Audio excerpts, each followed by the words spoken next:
शादी.com का आज ही डाउनलोड कीजिए।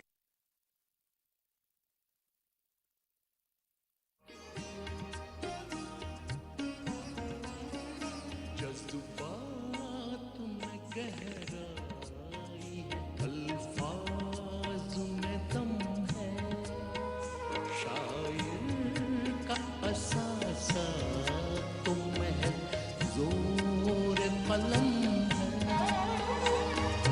जीने का हुनर सबका जुदा है तो बयां हूँ, जितना भी सुनोगे को पढ़ो उतना ही कम है, उतना ही कम है। पूछते हैं वो कि गालिब कौन है, कोई बतलाए कि हम बतलाएं क्या। उर्दू के अजीम शायर मिर्ज़ा गालिब 1797 में अकबराबाद आगरा में पैदा हुए। उनके वालिद अलवर के महाराज की फौज में आला ओहदे पर फाइज थे। वो किसी जंग में मारे गए। उस वक्त गालिब की उम्र सिर्फ 5 साल थी। अपने वालिद की मौत के बाद गालिब अपने चचा की सरपरस्ती में आ गए, लेकिन 4 ही साल के बाद उनके चचा का भी इंतकाल हो गया। वालिद और चचा के इंतकाल के बाद गालिब ने अकबराबाद छोड़ दिया और दिल्ली आ गए। दिल्ली में उस वक्त दिल्ली के तख्त पर आखिरी मुगल बादशाह बहादुर शाह जफर जलवा अफरोज थे। वो खुद भी अच्छे शायर थे। दरबार शाही में गालिब को खानदाने तैमूरिया की तारीख लिखने का काम तफवीज़ किया गया। उस्ताद ज़ौक़ के इंतकाल के बाद मिर्ज़ा गालिब को बादशाह का उस्ताद मुकर्रर किया गया, लेकिन फरागत के ये दिन बहुत जल्द ख़त्म हो गए। 1857 के हंगामे के बाद लाल किले की मुलाजिमत ख़त्म हो गई और अंग्रेज़ सरकार ने बहादुर शाह जफ़र का सिक्का लिखने के इल्ज़ाम में उनका ख़ानदानी वजीफ़ा भी बंद कर दिया, जिसकी वजह से गालिब की माली मुश्किलात में इजाफा हो गया।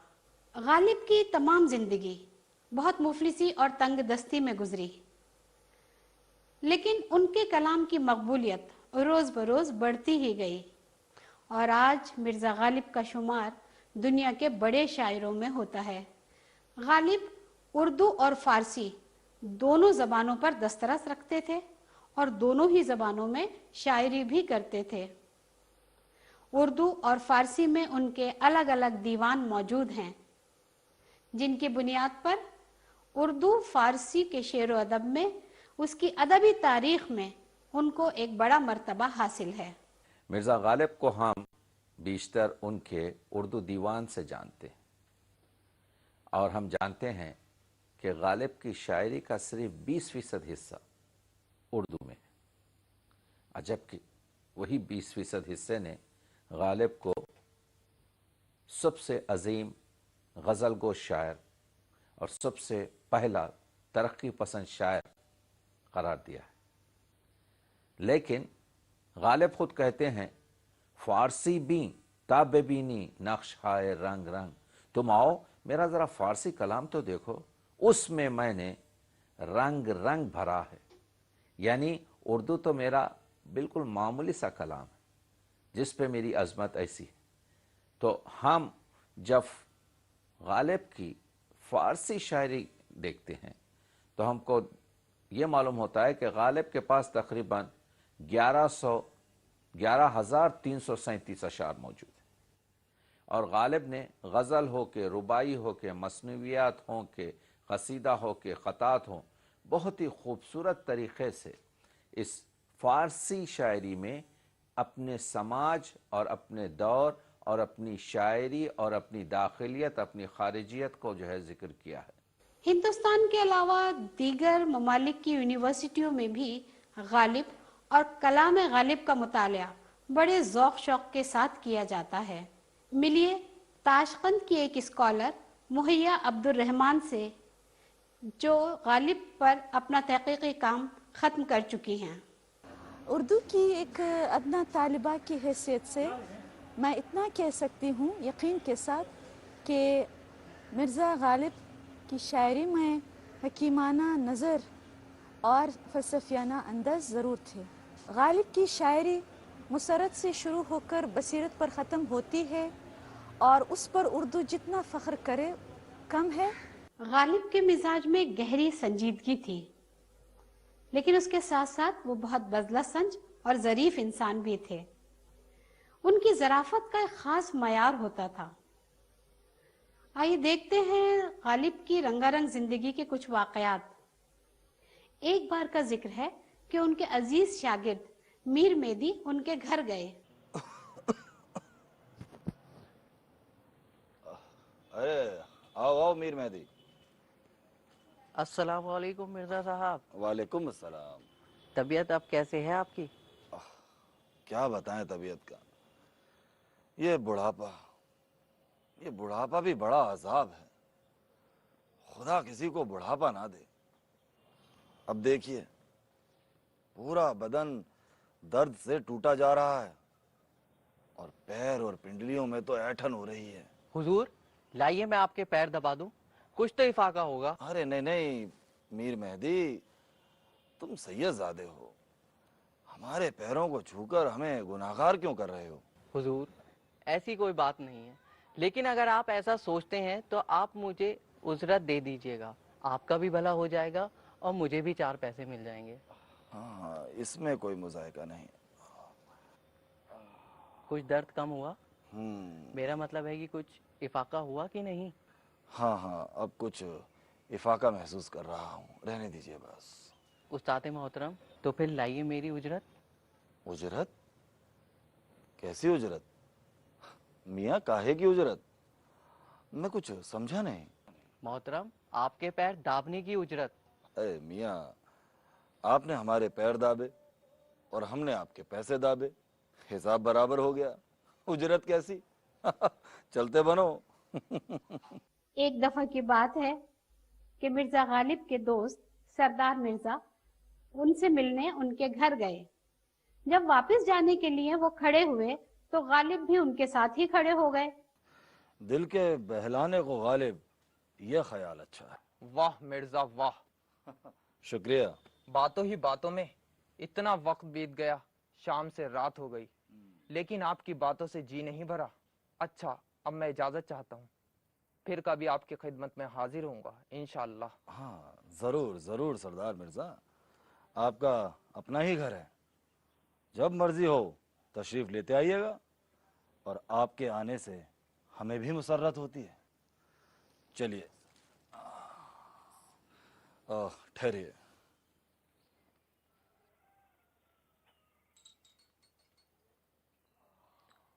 क़िबला काबा, आपने जहमत क्यों फरमाई? मैं अपना जूता आप पहन लेता। सरदार मिर्जा, आपको दरअसल गलतफहमी हो गई। ये क्षमादान हमने आपको आपका जूता दिखाने के लिए नहीं उठाया, बल्कि ये देखने के लिए उठाया है कहीं आप हमारा नया जूता पहन कर ना चले जाएं। आइए। इसी तरह एक दफा का जिक्र है कि गालिब अपने घर में बैठे हुए कुछ दोस्तों के साथ गुफ्तगू कर रहे थे। तो मियाँ, जिंदगी में कुछ कर दिखाने के लिए तालीम हासिल करना बहुत जरूरी है। भाई मिर्जा साहब, आप एक खानदानी आदमी हैं, दिल्ली के शुरफा में आप शुमार किए जाते हैं और इतने बड़े और बेमिसाल शायर हैं। बस एक मैनोशी की आदत छोड़ दें तो क्या खूब हो। मैं से गरज निशात है किस रूह सिया को, मैं से गरज निशात है किस रूह सिया को, यक गुना बेखुदी मुझे दिन रात चाहिए। आप खुद बहुत दानिशमंद हैं, छोटा मुंह और बड़ी बात। मैं आपसे क्या कहूं भाई, बुजुर्गों से सुना है कि शराब पीने वाले की तो दुआ भी कबूल नहीं होती। मियाँ, जिसको पीने के लिए शराब मिल जाए, भला उसे और क्या चाहिए जिसके लिए वो दुआ मांगे। आपकी मर्जी भाई। और अब उर्दू के अजीम शायर नजमुद्दौला दबीरुल मुल्क मिर्जा असदुल्ला खां गालिब की जिंदगी का ये रंग भी देखिए। जब वो दरबार से इनाम लेकर घर वापस आए तो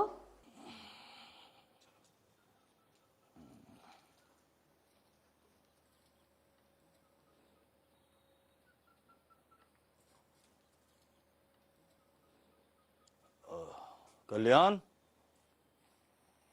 कल्याण, जी हुजूर। ये घर के बाहर शोर कैसा हो रहा है? हुजूर ऐसी कोई बात नहीं है। आज आपको दरबार से जो इनाम मिला है, इसी वजह से कुछ चपरासी और जमादार वगैरह आए हुए हैं, ताकि आपके तरफ से कुछ इन्हें इनाम मिल जाए।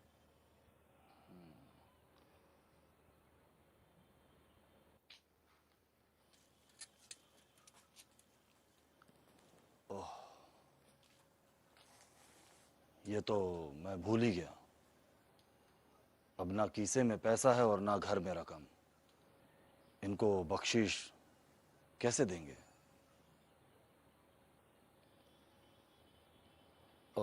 कल्याण, एक काम करो,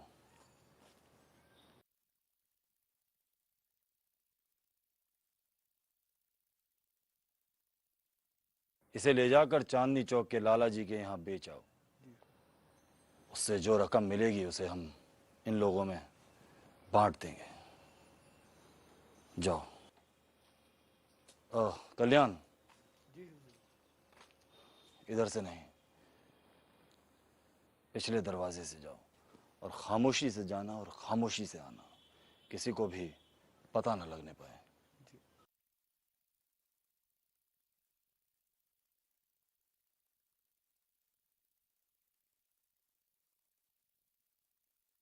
मिर्जा गालिब के कलाम के तर्जुमे दूसरी जबानों में भी हो चुके हैं और ये सिलसिला हनोज जारी है। पंडित जगन्नाथ पाठक, जिन्होंने गालिब के कलाम को संस्कृत में तर्जुमा किया है, उनके तासुरात सुनिए। गालिब का एक शेर है, ये मसाइल तसव्वुफ, ये तेरा बयान गालिब, तुझे हम वली समझते जो नबादा खार होता। मैंने इस शेर का तर्जुमा किया है। वह है, विषया वेदांतगता एते तव गालिब प्रवचनंच त्वाम ऋषिरिति चामंसे नबद्य पश्चेत त्वम भविष्य।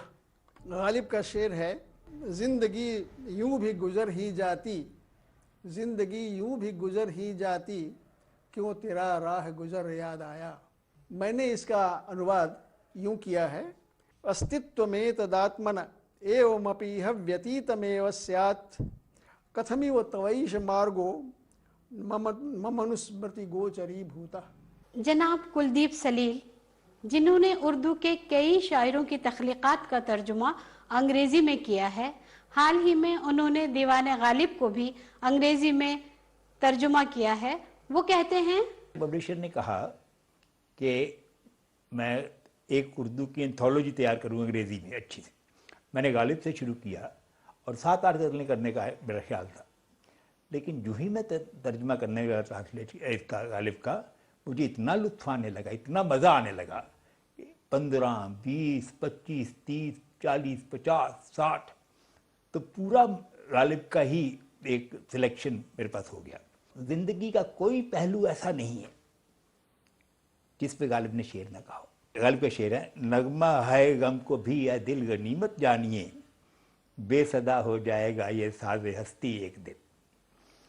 Take it as a blessing O heart, even this song of sorrow, for the music of life may fall silent as early as tomorrow. हर चंद हो मुशाहिदाए हक की गुफ्तगू, बनती नहीं है बादा और सागर कहे बगैर। However much we may discourse on the true and divine, it will be incomplete unless we bring in the cup and wine. जिंदगी का कोई पहलू ऐसा नहीं जहाँ गालिब का शेर सादिक न बैठता। तो इस यही वजह है कि गालिब के जो शेर हैं हमारी ज़ुबान का हिस्सा हो गए हैं। अंग्रेज़ी में यही बात शेक्सपियर के लिए कही जा सकती है।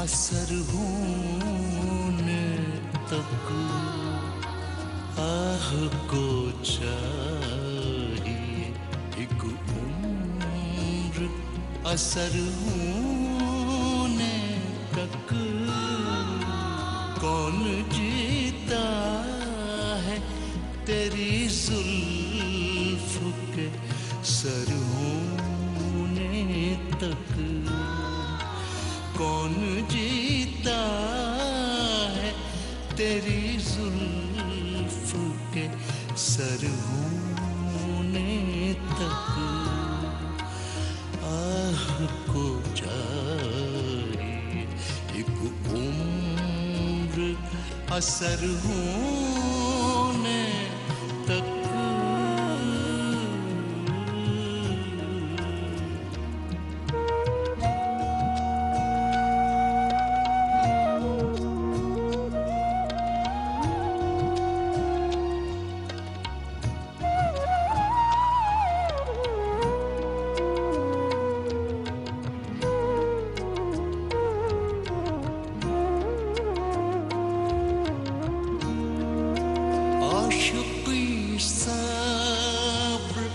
तलब और तमन्ना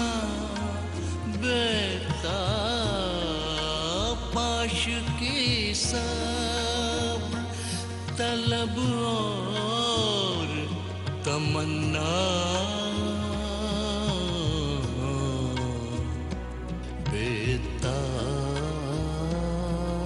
बेताब आशिकी सब्र तलब और तमन्ना बेताब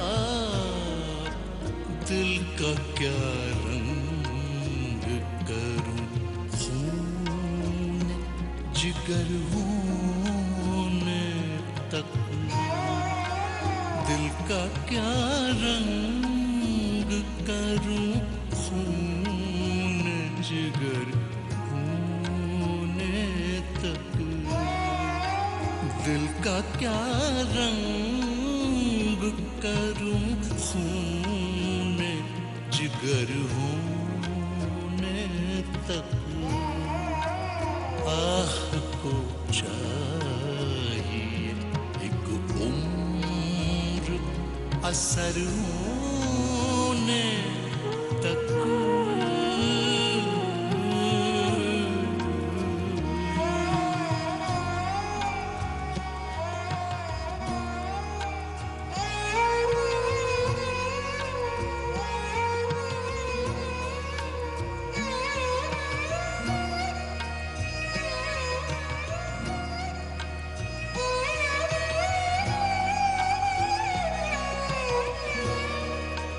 हमने माना के तगाफुल न करोगे लेकिन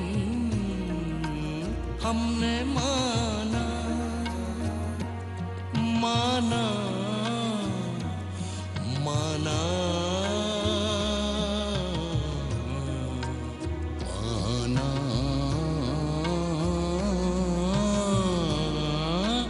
हमने माना के तगाफुल न करोगे लेकिन खाक हो जाएंगे हम तुमको खबर होने तक खाक हो जाएंगे हम तुमको खबर होने तक खाक हो जाएंगे हम तुमको खबर होने तक आह को चाहिए एक उम्र असर होने तक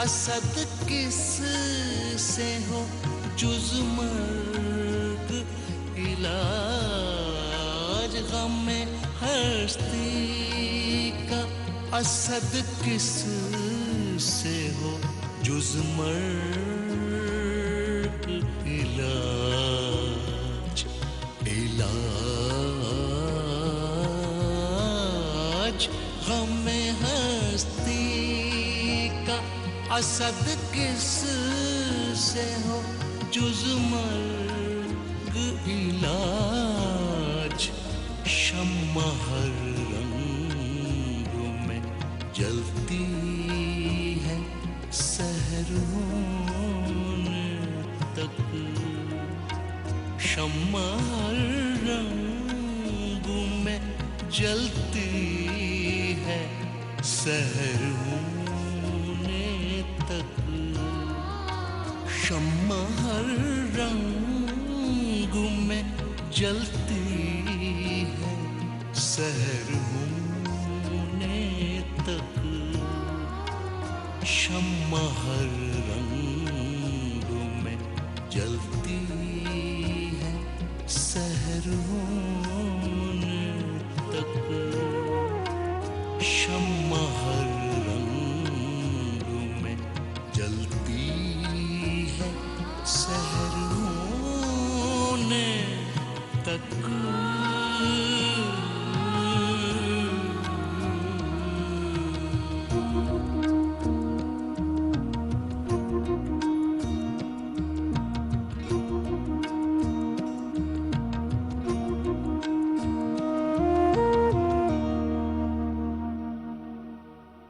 गालिब ने कभी कहा था, 100 पुश्त से है पेशाए आबा से पह गिरी, कुछ शायरी जरिया इज्जत नहीं मुझे। आज अगर हम सोचें तो ये बात गलत लगती है, हालांकि किसी लम्हा ख़ास में ये बात सही भी हो सकती थी। आज हम गालिब के कामों का अहाता करते हैं तो पता चलता है कि उन्होंने 2 ज़बानों में यानी फ़ारसी और उर्दू में बहुत सी यादगार तख्लीक़ात छोड़ी हैं और उनकी बुनियाद पर गालिब का मर्तबा इल्म और अदब की दुनिया में आज भी कायम है और ये ज़रिया इज़्ज़त ही है।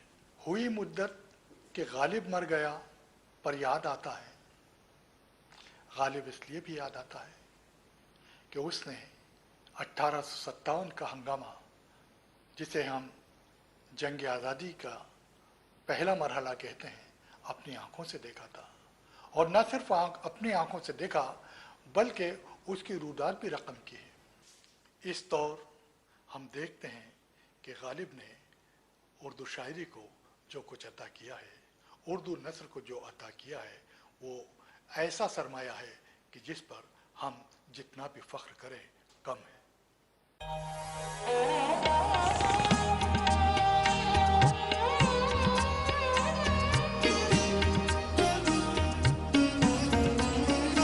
जज्बात में गहराई है, अल्फाज में दम है, अल्फाज में दम है, शायर का असासा तुम है, जोर कलम है,